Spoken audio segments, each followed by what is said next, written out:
Welcome to this week's episode of Nordic Tales and American Trails. As we ended last week's episode with informing that we're gonna split up the conversation we had with Jeremiah, well, this is the second part. We're gonna pick up as basically where Jeremiah starts talking about that he got to pick up his first Norwegian Elkhound, Trapper. For all our listeners, we wish you have had a very good Christmas with family and friends, and we wish you a very good ending to 2024 and a happy New Year's. Please share, like the podcast on social media, and also don't forget to give us review or rating score on whatever application you're listening to the podcast on. And with that said, let's jump into the conversation with Jeremiah, and take care. Nordic Tales and American Trails is an outdoor and hunting podcast focusing on tales and trails from Northern Europe and the USA, hosted by Erik Rodin from Sweden and Adam Poole from Louisiana. The podcast covers all aspects of the outdoors, with a special emphasis of hunting with dogs. We will explore the unique tales and trails of our region, the various dog breeds used in hunting, and the differences in hunting practices between the USA and Northern Europe. And so after a couple years, I decided that I wanted a dog of my own, and I started looking into getting an Elkhound because I loved that one little dog so much. And so I decided I wanted my own, and that's how I ended up with Trapper. I got him initially just for keeping me company on the trap line because it's like I said, it's a 5-month long season, and I don't have anybody that I trap with because there's really not many trappers I know who are my age and willing to get out there and do it. So I was spending a lot of time alone in the woods, and there's just something about having a dog with you that changes that. Like suddenly alone in the woods isn't really alone in the woods if you got a good dog. No. So I decided to get an Elkhound, and I got Trapper, and I've really never looked back since. Spent the first year with him. I got him beginning part of November in maybe 2019 that I got him. And the first year first day, just got him home and took him trapping. Just went out and checked traps. And he was just this little tiny fluff ball, and I just shoved him in my coat, and he'd fall asleep for 90% of it, but then he'd wake up and start tagging along, trying to jump from boot hole to boot hole in the snow. And that's kind of how we started off. I'm also fortunate because I work in the woods, and because of that, like that whole first year, I got to he just tagged along with me, and he learned how to be a woods dog and how to behave on a trap line, as it were. Yep. And by the end of that first winter, he was about 6 months old, and I realized that I had a dog that could do more, essentially. Yep. He's smart, he needed a job, he needed something to do. And so I got online and looked around on our Fish and Wildlife website, and I found 2 permits for using dogs. One was the leash dog tracking, and the other was bear hound hunting. So I got the bear hound permit, and then I took the leash dog tracking class, there's a whole class you have to take for that. And like I said, he passed it quite easily, actually. And we started a little bit tracking that year, and we tried a lot of bear hunting. Yep. And it's just kind of been a snowball effect since then, honestly. Yeah. I mean, the more I do it, the more that's all I want to do. Yeah, and the more excited he will be as well. And Oh, absolutely. Now he's a whole different dog. Yeah, I can he imagine. knows what we're doing, and he loves doing it. Yeah. Yeah, for me, my older is if I start a Garmin color, they're like, okay, it's game on, let's go. Yep. While the young dogs gets excited and oh, we're excited because the pack is excited. But yeah, it's something amazing. And as you said, the Norwegian Elkhound, when they're small pups, they're cute. Yeah, they are little fluff balls and full of energy, and yeah, they are adorable little things. Yeah. So if you don't mind, what do you actually do on the trap or on the tracking course? Or is it through Fish and Game? It's It's through Fish and Game for the permitting process of it, but so there's one guy in the state who's he's actually the guy that got it legalized in the state of Vermont back in 1996. So he was the first dog tracker in the state, and his name's Tim Nichols. He runs, it's not really in a tracking association, but he runs essentially the whole program, as it were. So if you have any interest in being a tracking dog handler, he runs a little course where there's an old abandoned airfield, so he's got a lot of space. And essentially, what he does is he drags out practice lines. Like he'll get a chunk of deer and a bunch of blood, and he'll source that either from game wardens and car wrecks or from where he's tracking. And he does basic level drags. So essentially, he starts, he'll have like 7 different levels. The first one will be like a puppy line, be really basic, just like around the edge of a field and like in the brush, like 5 feet type deal. And then you just start working in and adding more difficulty and more obstacles. So like you'll start working up, and instead of just going around the field, well, we'll cross over a hedgerow and into another field, and then another one will be, well, maybe we'll throw in some water. We'll throw in a brook crossing or going up a brook and getting out. And he just tries to simulate all the different tricks that deer have when they're trying to evade predators. Yep. So in like you work your way up, and essentially he just has like a chunk, like a piece of leg or a chunk of hide at the end of it, and the dog starts figuring out if they follow this scent, they're gonna get a reward at the end. Yep. And that's really, I mean, it's a pretty basic thing. And then once the dog shows that they're capable of doing this a little bit, like you get your permit, there's a little easy test for you as the human to take, just basically showing that you understand the laws associated with it. Yep. And then from there, it's really just about doing it. It's Yep. about getting your dog on actual tracks and getting him experience and showing him different things where he's got to use his head to figure out all these little puzzles, Yep. because not every deer does the same thing. And some deer are very, very difficult to find because that's what they want. Yep. So it's all about the practice, I would say. Yeah. Practice, practice. And even like so we do the very similar. Like we would drag trails for our puppies, and then you would do it longer and longer. You let it sit for maybe 10 hours in the Yep. end, and you do it pull the track before a rainfall, and then you wait after rainfall, and Sure. so you step it up like that. I've actually started to save the ears instead, because they take a lot less space in the freezers. Yep. So I started saving the moose ears instead of the moose hooves, because I'm running out of freezer space with all my beaver pelts and fox pelts and whatever I have in my. I have like one of those old freezer boxes where I just Jamming it in, put a bunch of stuff yeah on top, keep the lid down. put the Yep. lid down and forget what you have in it. Oh yeah. Yeah. So it's very similar to here. But as we had in a previous episode, we also have when you track wounded game from traffic accidents. But I don't think that's a thing anywhere in the States.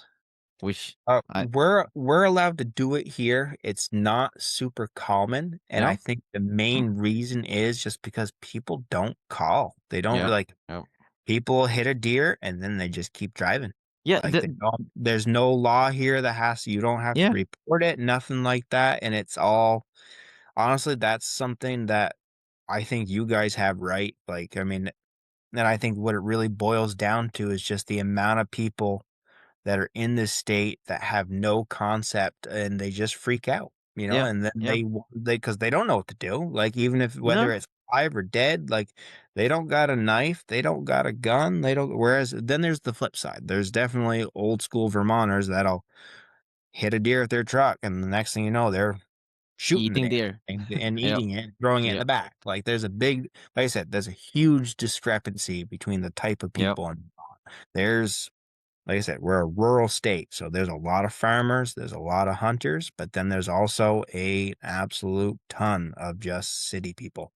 Yep. And for whatever reason, all these anti-hunters, they'd rather put all their energy towards getting rid of our ability to take things legally than they would actually, trying to save animals. It's one of the biggest Yep. things I argue with people all the time is like, if you're sitting here yelling at me, it's like, why don't you spend your time doing something constructive? Like, because I guarantee you there are more animals in this state hit, killed, and left to rot on the side of the road than there are if you take all the trapping numbers combined.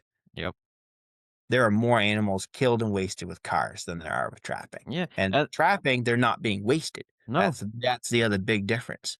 So Yeah, and that's why I don't see why people don't just see what the real problem is. Like, I mean, yeah. because the other thing I would also think, like, I've seen it in Europe and other things where they have like overpasses over like the Yep. interstates and highways. We don't have any of that. Like, and honestly, you drive the interstate here in Vermont, you're ready to see some dead deer. Like, Yep. they're everywhere. Like, it's not a pretty sight. No. But we have zero way for them to cross, and like Yep. we have one of our main interstates, Interstate 89, cuts the state right in half, and there is no crossing unless it's in the water because it's going over a bridge. Yep. Like, so if something crosses on that highway, good chance it's going to get hit and just left right there, because on our highways we're not even allowed to get out. So say if No. you hit something, you can't stop your car and get out. Like, it's a law here. Yep. It's really unfortunate.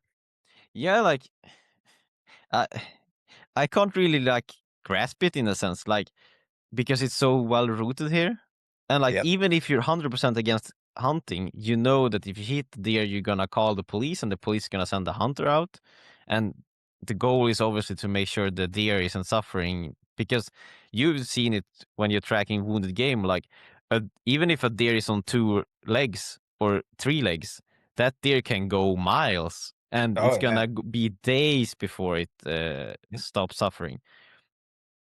So like that's something that really, in a sense, blows my mind that not more countries actually force that in that sense. Because I think if you look across the world, like you have the whole anti-hunting movement, and animals are should be well protected and all that, and that's kind of well spread. But then at the same time, like people in the states really don't care about if they hit a deer in a sense, from my point of view, and I think it's a bit. Right. i- I'll tell you what though. So the one thing I would say is when you say that, if you're a hunter, you care about when Oh you yeah, hit it. oh yeah. If you're a hunter, But you obviously if can. you're a farmer, if you're anything like, Yep. if you are of the land, you care about the animals when Yep. they get hit, and you stop and do stuff. Like, I mean, I Yeah, and you try at specifically least. keep a gun in my truck just for putting down animals that got hit. But even if it's not by me, it's been happened a couple times where like the car in front of me hit something, and then I stop, they keep going. And Yep. it's because I think people just aren't even beginning to No. understand the responsibility it takes. And I think Yep. that's the biggest problem with the anti-hunting movement, because at the end of the day, all they want is to stop other people from doing what they're doing. They don't want a law that's going to have to change their life at all.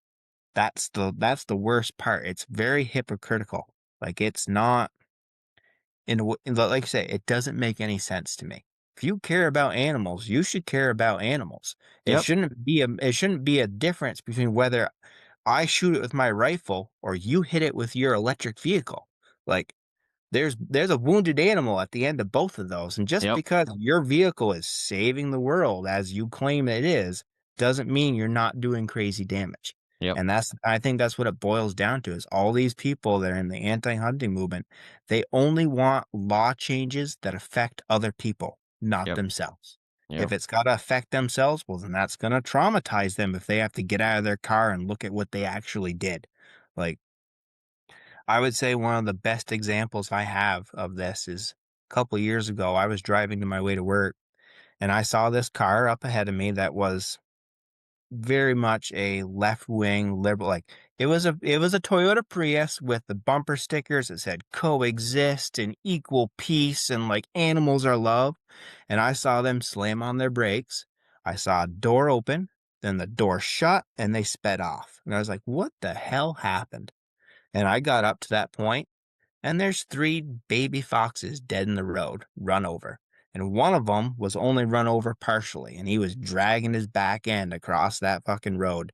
And that person saw what they did. They hit those babies, saw what they did, and they left because they Yep. couldn't, I'm assuming, couldn't deal with it. No. Whereas then now it's my, Yep. being who I am, I felt the need to pull over, kill the remaining pup that was, there, like struggling because his back end was squished with his guts hanging out of him.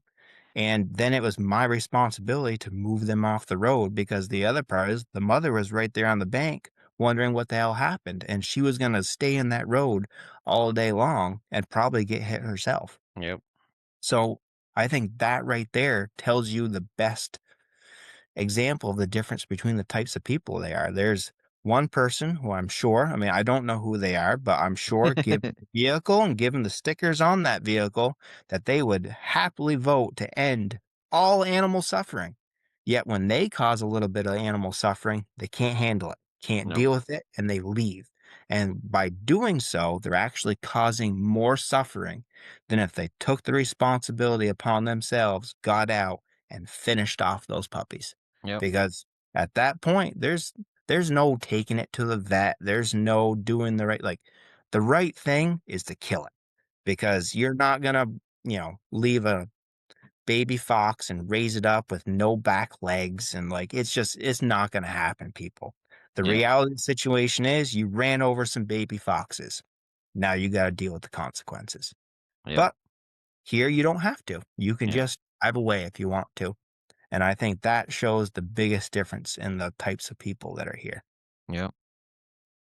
So the trapper now is 5, 6, 5.5. 5. You're Yep. starting to think about a second dog? Possibly. I'm definitely not going to get one until he's gone. But Mm? the process of getting a dog here, especially a Spitz dog, is strenuous. Like Yep. it's actually stressing me out a little bit because at this point, I don't think I can go back to a regular type of dog. Um, You're so, a Spitz dog man now. oh, 100%. Um, So like I said, I don't think I'm going to get one until he goes because even if he was old, like I'll give up the tracking for a couple years at the end of his life Yep. if it goes that way because honestly, I think it would break his heart if I Yeah.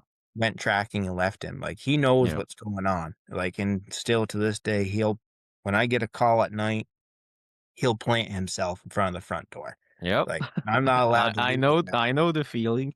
And I don't also think I'd be able to give a new puppy as much time as it deserves as far Yep. as the training type and everything like that while still having him Yep. because for as loyal as he is to me, I got to stay loyal to him. He's Yep. been my dog through thick and thin. And so, yeah, I'm going to hunt him as long as I can. And Yep. then when he gets too old, we'll give it up for a couple of years until he Yep. passes. And then I'll get another dog. But I do still have to tell myself that I gotta start thinking about it just because I know if he dies, I'm not gonna suddenly get a dog in 2, 3 months. Like Yeah. it's not gonna be physically possible. Now, Um, especially with the new now I know they changed the CDC rules, so it's easier again. But a dog from here now has to be at least 6 months old. yeah. And Um, honestly, I don't think I'd want to start with a 6-month-old dog that someone else has started to train their way mm, or like there's a it's lot of definitely bonding tricky. that goes on. And Yep. I think that bonding is the best part of these dogs. Like once they get once they get their human, or at least in my experience, like there's not much separating them from that. And you want that bond because that's what makes them work for you rather than having a dog that just hunts for itself. Yep.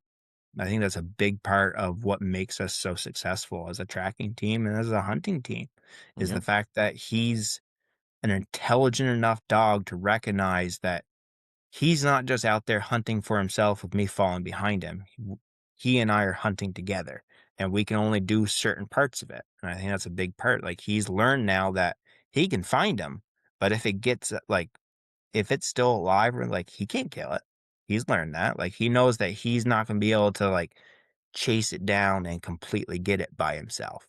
So Yep. he needs me standing there with a gun to finish it off, and he's shown me that he understands that because now that we've been doing this for years enough, like say we find an animal that's alive, he backs off. Like he's not like a typical hound that's going to go in there all teeth and trying to bite onto it and pull it down and finish it off himself. He sees a dead deer, or he sees a live deer 20 yards away.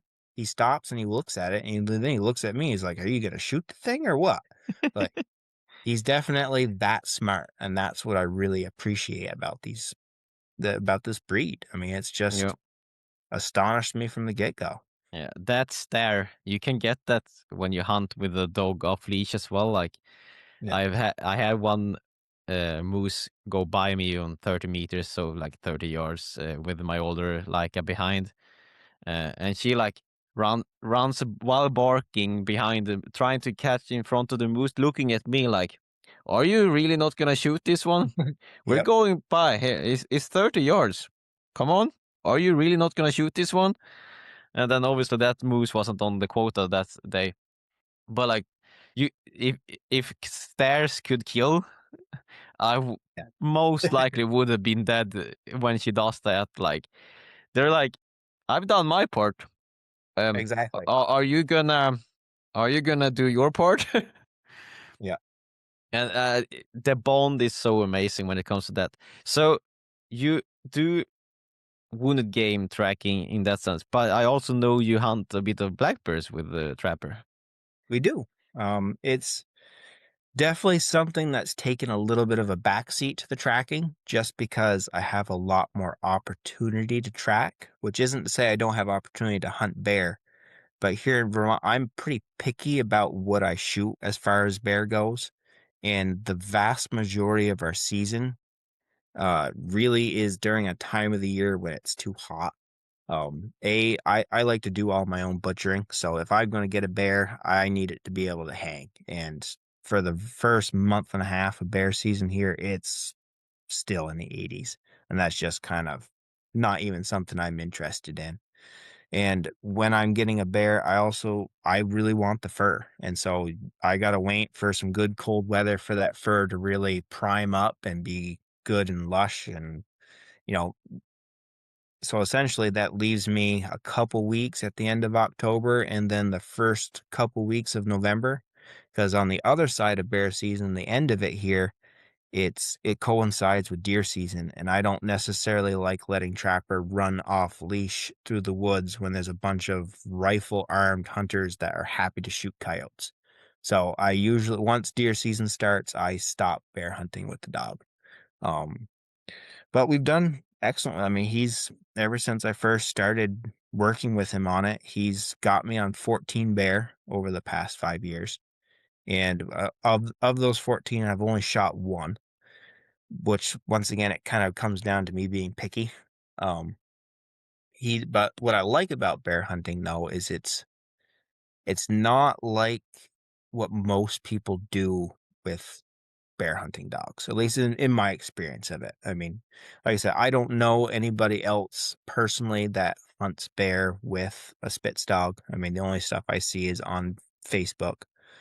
But Trapper, I think, does it a little bit differently. And I think that's because of his leash dog training and because of the fact that he's so used to hunting so close to me.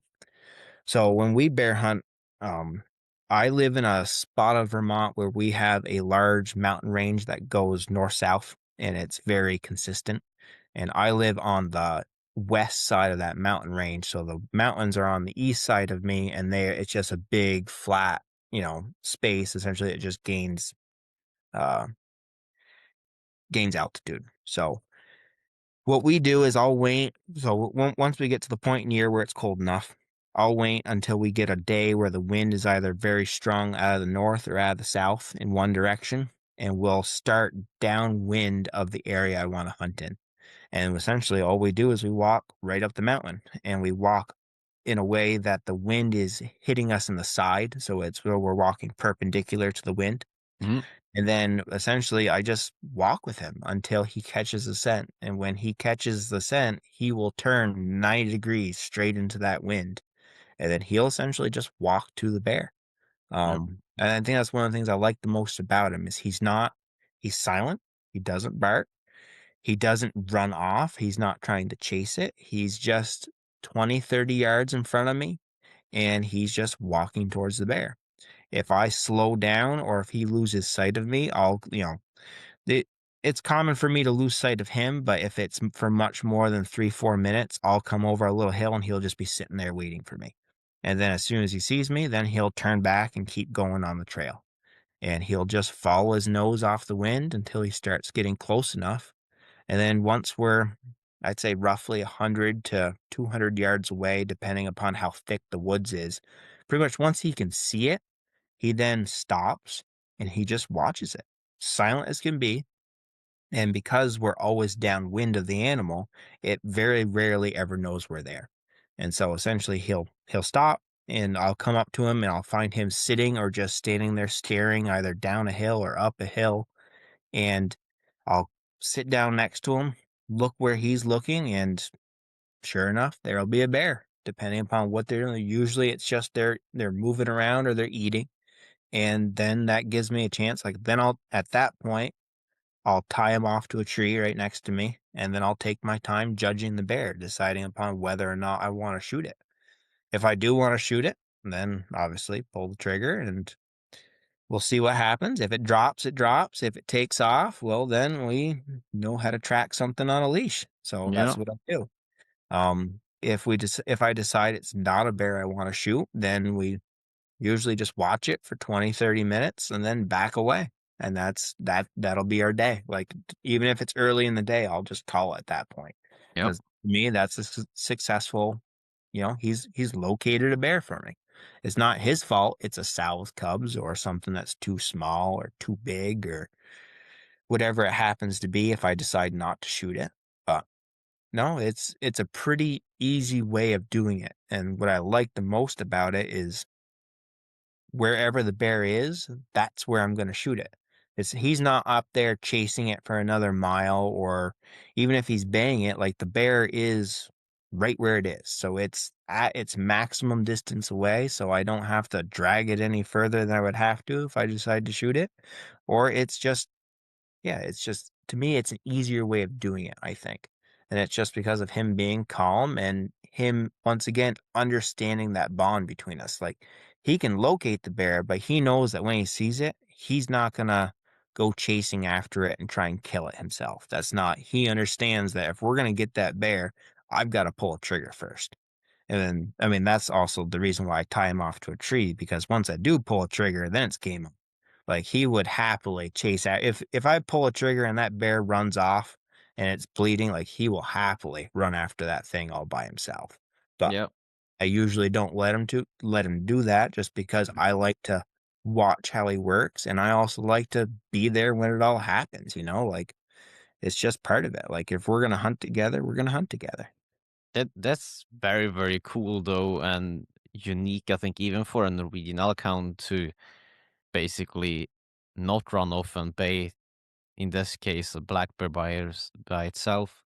Because the reason for me that I have Lycas and not Norwegian Elkhound or Swedish Elkhound is that I feel the Lycas have a stronger bond with the dog handler and will work more with me compared to a Norwegian Elkhound. That more is like Darren Petty described is more like a hound. Like you let the dog go and the dog is off. Yep, And most time they're gonna find a moose in this case, which is the main game we hunt with them, yep, and they're gonna bait. But that can be 3-4 miles away yeah. No, that's without one thing question. I've not experienced with elk hounds. Like, they are in my mind, like, they are the absolute opposite of a hound. Like, Yeah, I mean, the ones I've had, I mean, I'm sure there's plenty of others, but the ones I've had experience with, and especially Trapper, like, he does not hunt for himself. yeah, He hunts for me and with me. And I think that's just about our bond. It's about yep. him understanding his limitations, but also like why we're both there. And that's what I like about him is he's the easiest dog in the world, and he's easy to call off. We were talking about that Trapper for you stops and just looks at the black bear. I think that now this is from me, so please fill in what you. I think that comes from that you track with him a lot, and that you like he's built his experience by being on a leash. I think Yep. if you would do the Swedish way here of when he's 8 weeks, you go out and then you sit on a log for 4 hours. and then slowly, slowly, slowly, it's gonna be further and further away, and then you do that for 3 years. Yeah. That's how we get them to like not be close to us, by training them to basically I'm gonna sit on this log and be super boring. If you want to Yep. explore the woods, you have to do it by yourself. And for me, I do that a bit differently. I try to walk with my dogs a little bit more because I want to keep them maybe 400-600 yards in front of me. And by walking when they're young, they learn that they need to check on where I am maybe every 20 or 30 minutes. So I think even if we would get a dog from here, uh, I think you're gonna get that bond even with like a normal Swedish Norwegian Yep. Elkhound as well. I mean, I think the other big part about it is also my job, because he grew up being in the woods with me, and when I'm sugaring, it's very, I don't know, I guess you could say it's very boring for the dog, essentially. Like, he has all day long to follow me around the woods, but he has to entertain himself. And I'd say one of the things I noticed when he was little is that his tendencies was he liked to watch things, whether it's a squirrel or birds. Like, he's a big bird watcher. He'll just be, we have lots of boulders around here in Vermont. Like, you just go through the woods and there's just, house-sized boulders. And ever since he was a little puppy, he loves to get up on top of them. And I noticed he'd just be staring up at the sky and just watching birds because he's that bored. So I think a lot of that has geared him towards watching animals more than anything else, and not necessarily, not that he's not reacting to them, but he's just not like, he watches things and then he understands that if he's going to go after it, he needs me there with a gun. Because we spend a lot of time also, like, we shot a lot of squirrels and chipmunks and that kind of stuff with him. And he's realized, like, he spent plenty of time under a tree where I'm working and not hunting with him and don't have a gun. And he'll sit there and it'll frustrate the hell out of him that he can't get that damn squirrel.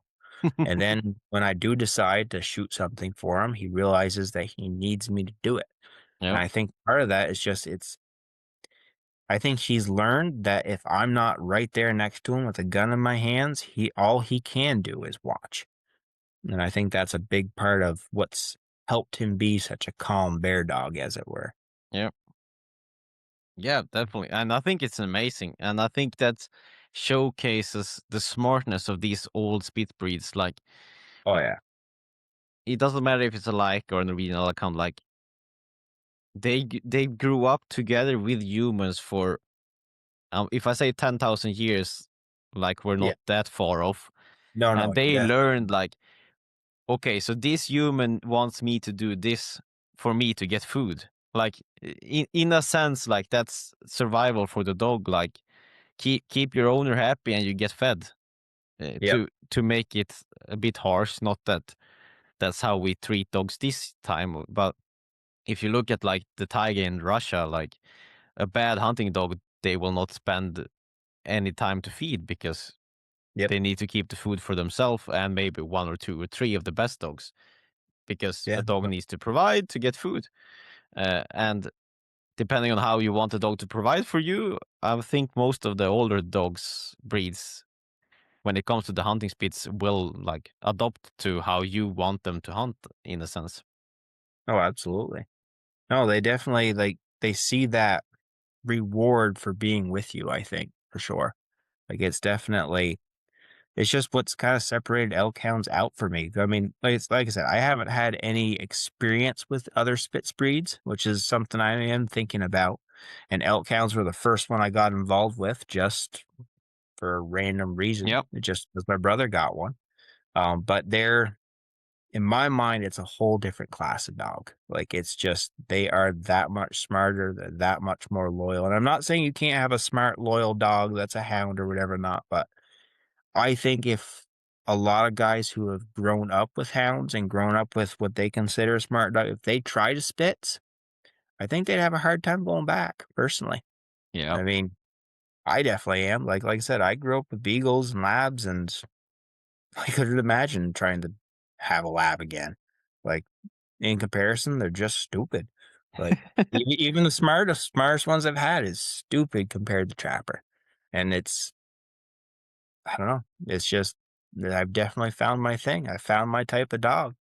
Yep. Yeah, and I'm with you there. I'm probably always gonna have some like us. Now I'm debating with myself if I should try some hounds here Yeah. and all that, but we shall see. But yeah, I think Yeah. I was actually not expecting you to hunt or to trap for Trapper to hunt that way. I was sure he was gonna be paying by himself a few 100 yards in front of you. But that's amazing. So Yeah. I'm He's just gonna never done ask any you of that. if you're okay with it. Like I would wanna. I know you got your first moose this season uh, with Trapper, like the wound game recovery.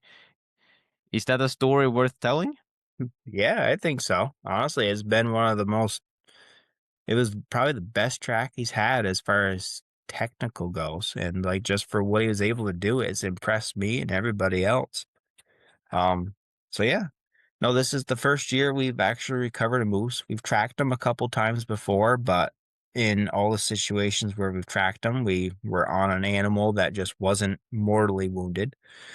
But this year, the first call I got for a moose, we headed up to the Northeast Kingdom and we met these guys at like, I want to say it was pretty close to midnight by the time I got up there and everything was all settled in. And so met these guys and headed out into the woods where they shot this bull.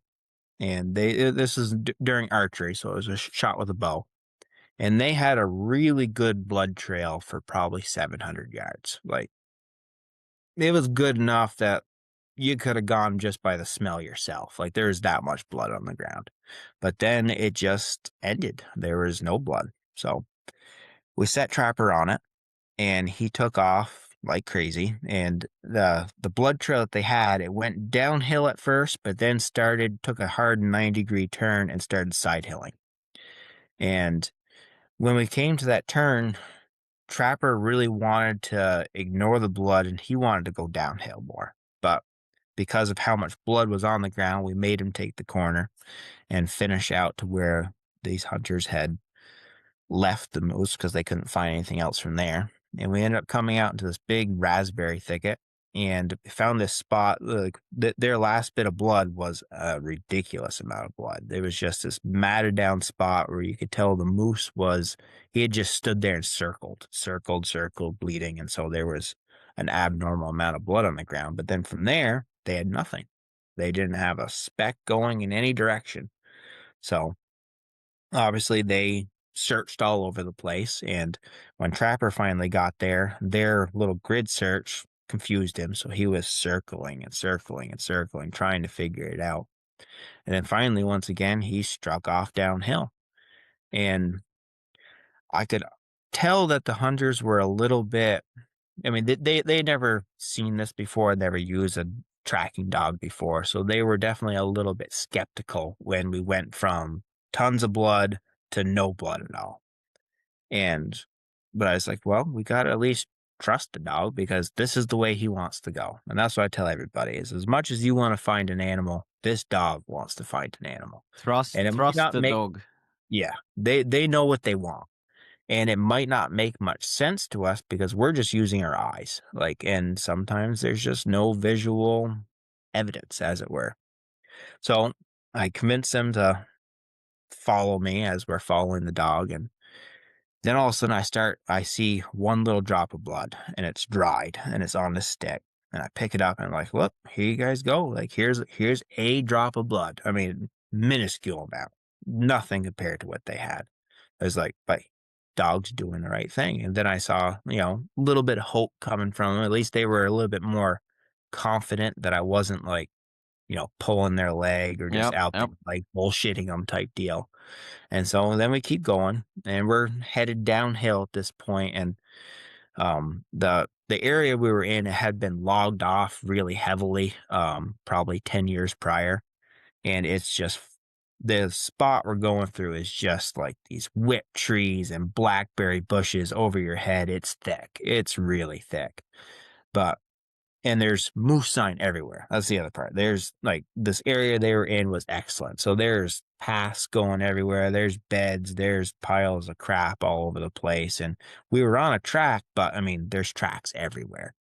But so trapper keeps pulling, and we keep finding little dry drops of blood. Maybe one drop every 100 yards or so. Like really nothing you'd ever notice if it wasn't for the dog stopping and like smelling a stick. And then you pick up that stick and be like, oh, there's a drop of blood here.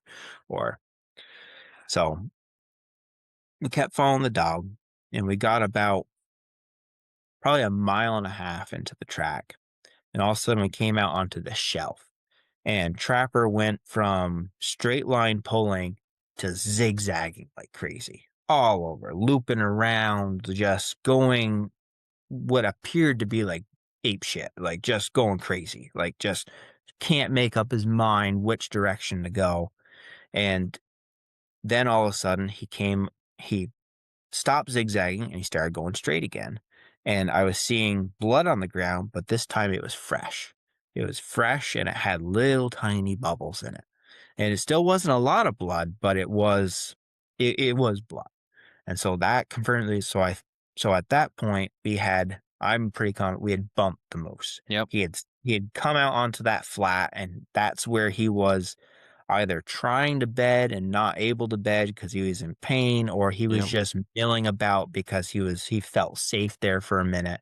And then obviously, when we're tracking with a dog on a leash and then me on holding the leash and then 3-4 guys behind me, it's loud. Like there's no sneaking any part of this. So the moose obviously heard us, and we bumped him. And he kept going downhill, and we were going through it. We were going, and like I said, fresh little drops of blood. And then we ended up coming out to this road. And at this point, it's almost 3 o'clock in the morning, and we're all pretty tired. We're all cut up from the blackberries. And I was getting a little bit I just wasn't so confident that we were going to find a dead moose. And I was, from what I was seeing, is that we were on a live moose and that it was something that was still on its feet. So I was like, I don't think we're going to catch it tonight. I think the best thing is we should come back in the morning and, let it rest up, let it like lay down. Hopefully it beds and dies, and we'll get back on it when we can actually see we're not tripping over everything, and we'll have back at it in the morning.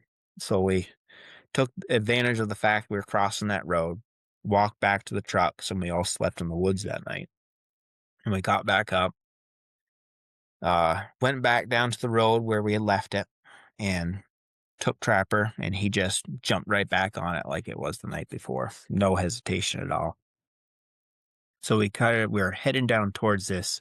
It's called Ferdinand Bog up here. It's a really big, just wet swamp soup hole, as it were. It's the kind of place that when you're stepping, you can see the ground move 10 feet away, because it's really just old dead trees on top of water, what you're walking on. Like it's not really ground.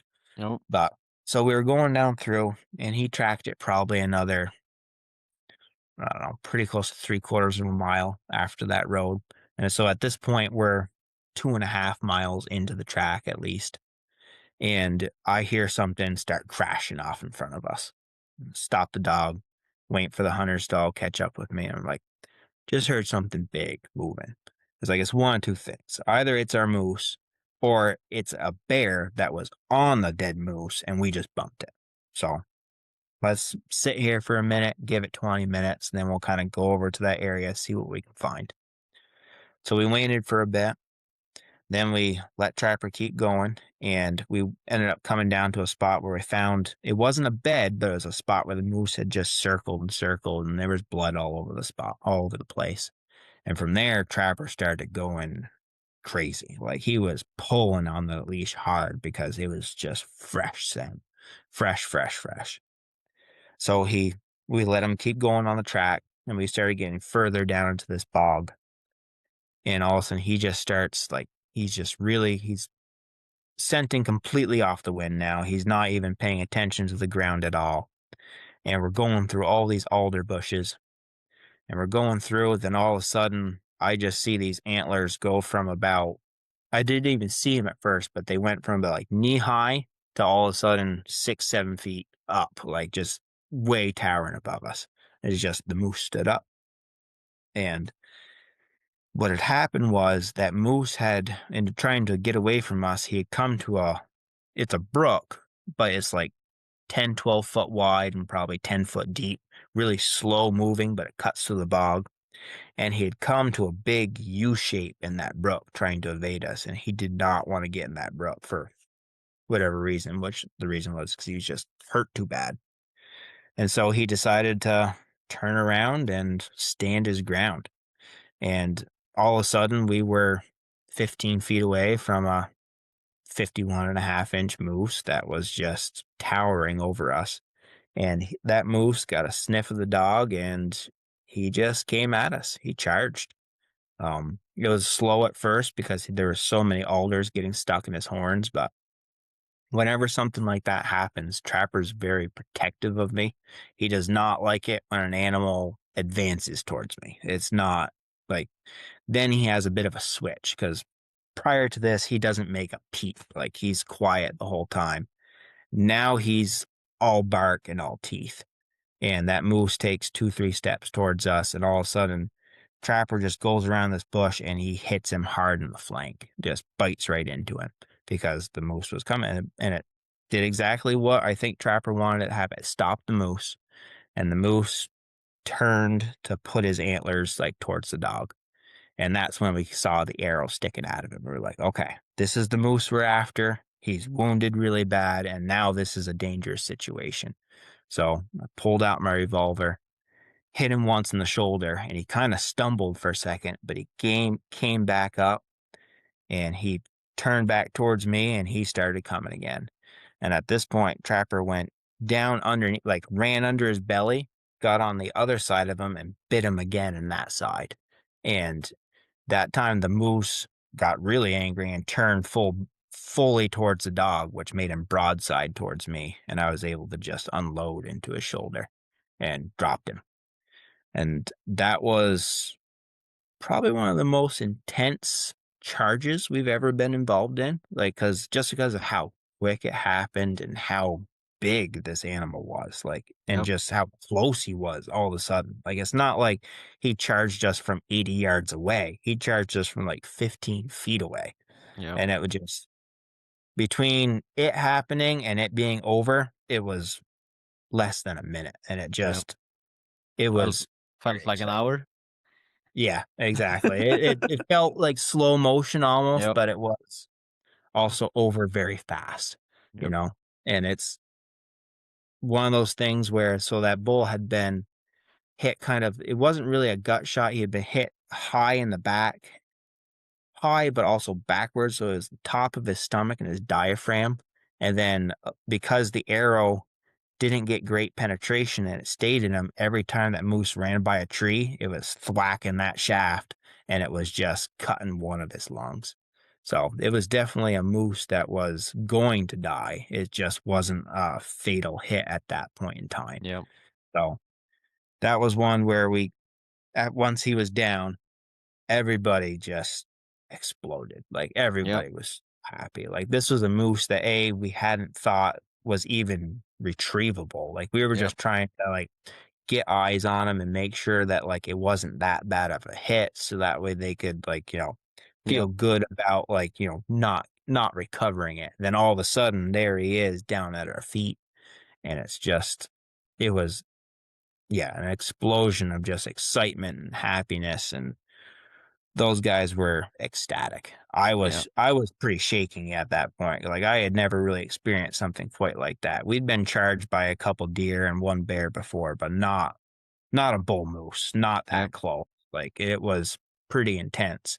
But I was so proud of that dog because he did exactly everything he needed to do.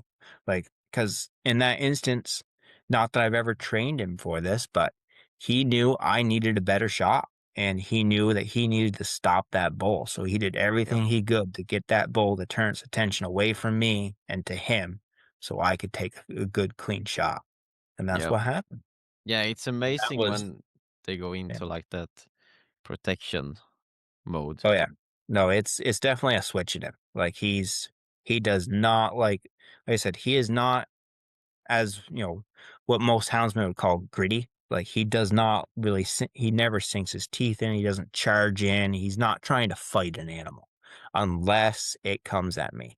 Yep. And then he's willing to do whatever he needs to do type deal. But Yep. yeah, no, it was an incredible experience.